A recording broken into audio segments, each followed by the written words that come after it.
Hola, mi nombre es Edirivan Olvera Corso y les vengo a hablar de la antropometría. Bueno, la antropometría es la ciencia que estudia las dimensiones del cuerpo humano con objetivos antropológicos, médicos y deportivos. La antropometría es una disciplina fundamental en el ámbito laboral, tanto en la relación con la seguridad como con la ergonomía. La antropometría permite crear un entorno de trabajo adecuado, permitiendo un diseño correcto de los equipos y su adecuada distribución, permitiendo configurar las características geométricas del puesto, un buen diseño del mobiliario, de las herramientas manuales y de los equipos de protección individual, etc. Bueno, esta trata de la aplicación de métodos físico-científicos al ser humano para el desarrollo de los estándares de diseño y los requerimientos específicos, y para la evaluación de los diseños de ingeniería, modelos a escala y productos manufacturados. El ergónomo debe usar los datos antropométricos para asegurar literalmente que la máquina del ambiente le quede bien o se ajuste al hombre. Cada vez que el operario humano tiene que interactuar con su ambiente, es importante contar con los detalles de dimensiones de la parte apropiada del cuerpo. Bueno, el tipo de datos antropométricos que interesan principalmente al ergónomo se pueden dividir en dos características, o en dos categorías.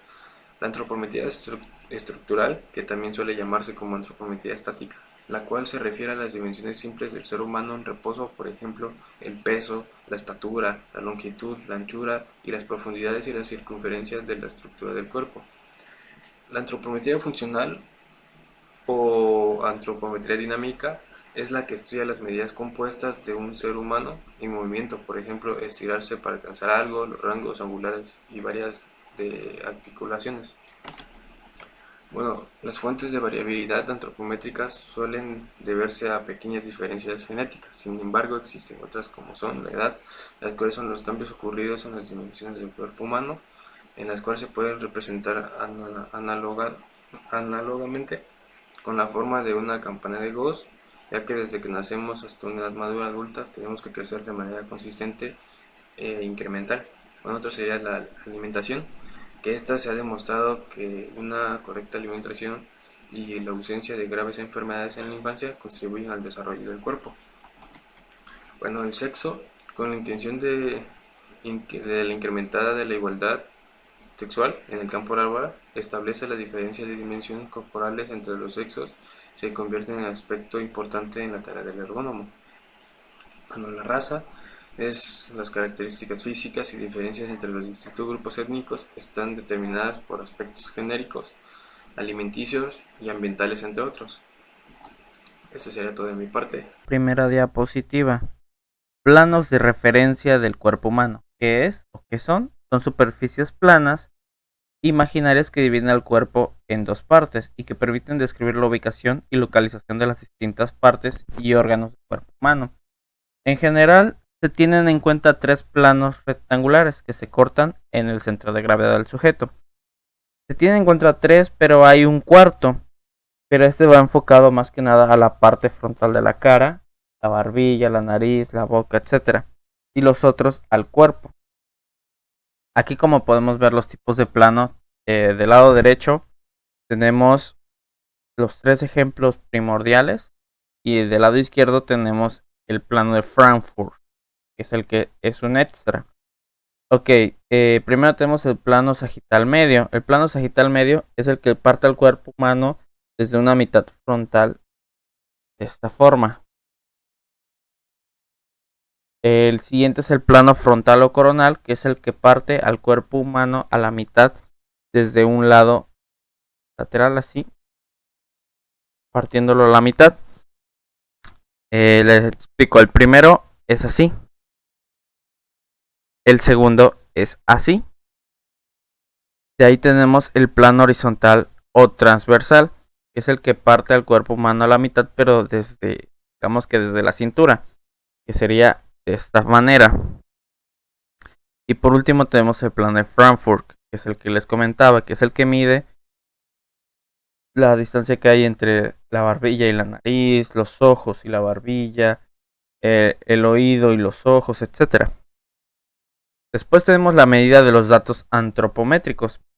En general se trabaja con datos transversales, es decir, medidas obtenidas a partir del estudio de un número grande de individuos, medidos una sola vez y que generalmente representan una población numerosa, ya que se han recogido durante un periodo de tiempo lo más corto posible.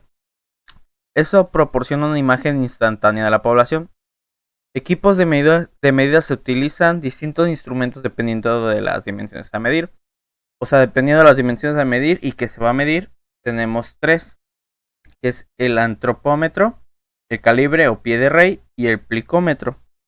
A continuación podemos ver los tres ejemplos que les acabo de dar, el pie de rey, el antropómetro y el plicómetro. Después tenemos las tablas antropométricas. La mayor parte de los estudios importantes sobre antropometría aplicada a la ergonomía se realizaron en los Estados Unidos y en Europa en las décadas de los 60 hasta los 80.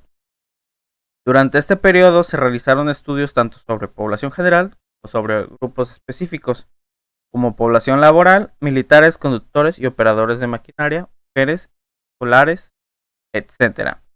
Otra fuente de datos antropométricos importantes son las tablas que se incluyen en normas técnicas dedicadas a estos aspectos. Bueno, como podemos deducir, Estados Unidos y Europa son los países que están o que dieron más a conocer estos datos para la facilidad. También en estadística y en estadística siempre se tiene que ocupar una muestra para poder determinar cuál es el resultado, cuál es lo ideal, o qué es lo que representa a una gran población. Entonces, en este caso, aquí nos dice que Estados Unidos y Europa utilizaron una muestra utilizaban muestras para poder determinar cuánto es normalmente o aproximadamente lo que un hombre, una mujer, o etcétera, están en medidas antropométricas. Y eso sería todo de mi parte. Muchas gracias. Hola, ¿qué tal? Yo soy Felipe Jesús Leal Rosas. Le hablaré del tema antropometría estática. Hablemos un poco de qué es la antropometría estática. Es aquella cuyo objeto es la medición y dimensiones estáticas, es decir, aquellas que se toman con el cuerpo en una posición fija y determinada. El hombre se encuentra normalmente en movimiento y ahí que se haya desarrollado antropométrica dinámica o funcional, cuyo fin es medir las dimensiones dinámicas, que son aquellas medidas realizadas a partir del movimiento asociado a ciertas actividades. ¿Para qué sirve? El conocimiento de la dimensión estática es básico para el diseño de los puestos de trabajo y permite establecer la distancia necesaria entre el cuerpo y lo que lo rodea. Las dimensiones estructurales de los diferentes segmentos del cuerpo se toman en individuos de postura estáticas, normalizan de pie o sentado. Del cuerpo humano pueden tomarse gran número de datos antropométricos estáticos diferentes que pueden interesar en funciones de lo que sea esté diseñado. Podemos el alcance del brazo, como aquí lo muestra la imagen. Tenemos varias formas de medir el cuerpo, o sea, sentado, parado. Se podría decir la altura de los ojos, para abajo en el suelo, de los pies, de las rodillas a la nalga. Nos sirve mucho para nuestra área de trabajo, para estar mejor acondicionado en nuestra área de trabajo. Aquí, como vemos, hay bastantes mediciones para el cuerpo, dependiendo el talón, la medida del talón, la cadera parado, un sinfín de medidas. De mi parte sería todo. Mucha exposición. Gracias. Hola, muy buenos días, tardes, noches. Mi nombre es Carlos Alberto Barradas Morales y yo les hablaré sobre la antropometría dinámica. Ok, se preguntarán, ¿qué es la antropometría dinámica o funcional? Es la que pues nos está definiendo cuáles son los movimientos del cuerpo humano en el espacio y la medición de esos movimientos. Cabe recordar que el cuerpo humano está en constante movimiento. Entonces, aquí a la derecha muestra un plano de referencia del cuerpo humano y este plano es un plano imaginario que nos va a ayudar a dividir el cuerpo humano para poder permitir describir o descubrir la ubicación y localización de las distintas partes del cuerpo humano y órganos. Bueno, aquí en este plano lo dividimos en tres, que es el plano sagital, el plano frontal y el plano horizontal transversal. Pues el plano sagital, y como lo mostramos en la imagen, es el que es una superficie vertical o imaginaria, claro, que pasa exactamente por la mitad del cuerpo humano, dividiéndolo en dos mitades simétricas, en derecha y izquierda. Es la que nos va a partir prácticamente la mitad y nos va a decir izquierda a derecha. En el plano frontal es muy similar al plano sagital, ya que este plano también vertical es un ángulo recto respecto a la sagital que divide el cuerpo en dos mitades, o ventral o dorsal es el que nos va a dividir de esta manera horizontalmente. Y el siguiente plano es el horizontal, el plano transversal, es perpendicular respecto a los anteriores y divide el cuerpo en dos partes, superior e inferior. Como muestra en la imagen, es el que nos va a dividir del dorsal. O sea, esa línea imaginaria que nos va a dividir, pongámoslo así, del estómago. Y nos va a decir, o sea, dividir de superior a inferior. ¿Ok? Bueno, pues para el mejor entendimiento de estos movimientos del cuerpo humano se ha decidido o se ha clasificado en movimientos que se realizan en tres planos espaciales. El plano sagital, el frontal y el transversal. Yo les voy a hablar un poquito de lo que viene siendo el frontal primero. En el plano frontal, este plano es un plano que se moverá hacia adelante y hacia atrás y podrá cortarnos en cualquier parte de nuestro cuerpo. Estos movimientos siempre van a estar del plano frontal hacia adelante. Y sobre este plano se generan una serie de movimientos que son la abducción y aducción. Un ejemplo muy fácil, como puesto en la imagen, es la aducción, alzar el brazo, y la aducción es que regrese, o sea, que se acerque al eje de referencia otra vez. Esos son los elementos de movilidad sobre el plano frontal. Recordemos, aducción, aducción. Y ya a lo mejor tenemos una mejor idea para las personas que ya hemos ido al gimnasio. Hay abductores y aductores en piernas y se pueden dar una mejor idea. En el siguiente plano, el plano sagital, en este plano nos va a ver lateralmente y es un plano que pasará por el centro del cuerpo partiéndonos de derecha a izquierda, como ya les había mencionado. Y en este plano sagital, ¿cómo le puedo decir? Sobre este plano se generan también una serie de movimientos que se generan las extensiones o flexiones. Bueno, en este plano son las extensiones o flexiones que se moverán sobre este eje sagital de forma lateral. Por ejemplo, aquí en esta imagen, muy fácil, cuando estamos así, extendemos y flexionamos. Extensión, flexión. No es muy difícil de comprender, pero esto se genera en este plano sagital. El siguiente plano es el plano transversal. Este plano transversal corresponde a un plano que nos corta en capas de arriba hacia abajo. Y en este plano también se generan una serie de movimientos que se los voy a mostrar de la manera más fácil que encontré en internet. Por ejemplo, de arriba hacia abajo encontramos la rotación del eje de nuestra cabeza al girar a la izquierda y derecha.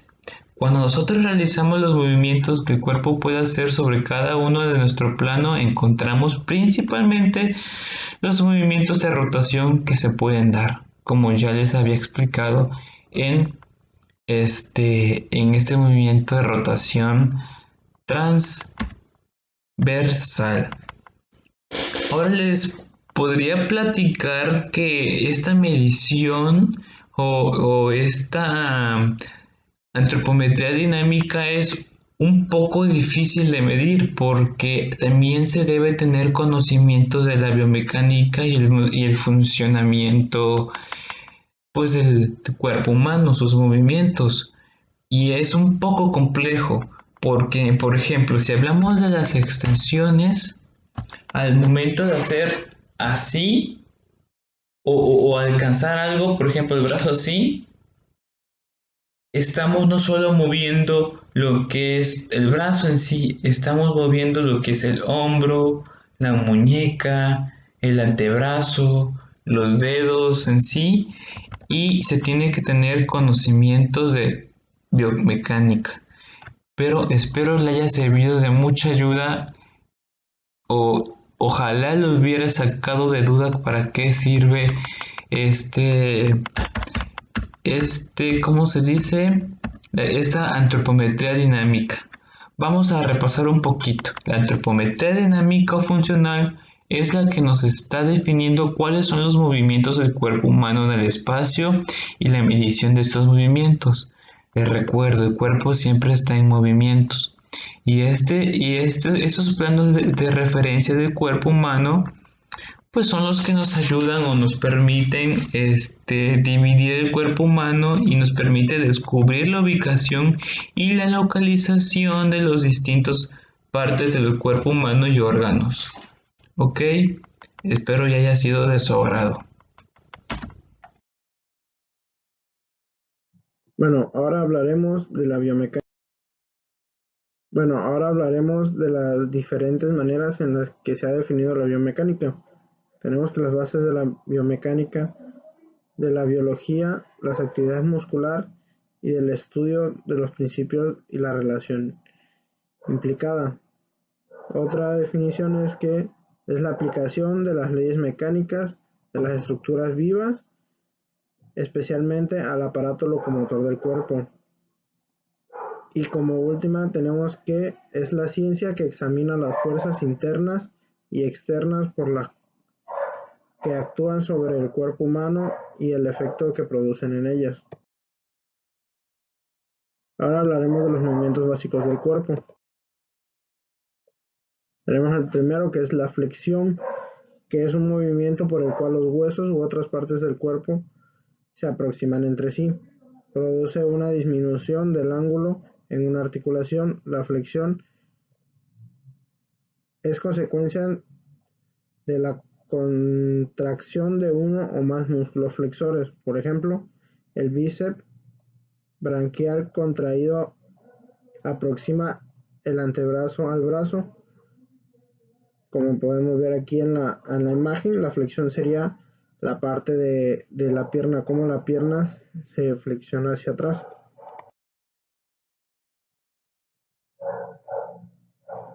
Y la extensión, que ese sería el movimiento contrario a la flexión. Es un movimiento de enderezamiento, separación entre los huesos o partes del cuerpo. Producen un aumento del ángulo hacia una articulación.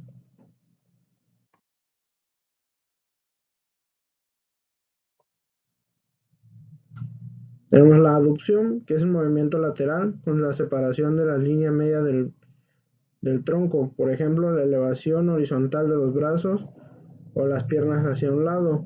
Esto lo vemos reflejado muchas veces en el movimiento de tijeras, cuando se abren los brazos y se abren las piernas.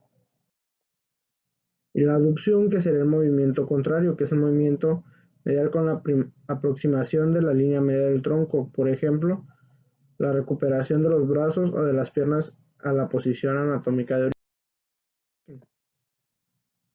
Tenemos la rotación externa, que es el movimiento aleatorio de un eje longitudinal del hueso que separa la línea media del cuerpo. También se conoce como rotación lateral o rotación hacia afuera. La rotación interna, que es un movimiento rotatorio alrededor de un eje longitudinal de un hueso que se acerca a la línea media del cuerpo. También se conoce como rotación media o rotación hacia adentro. Este sería el caso contrario al anterior.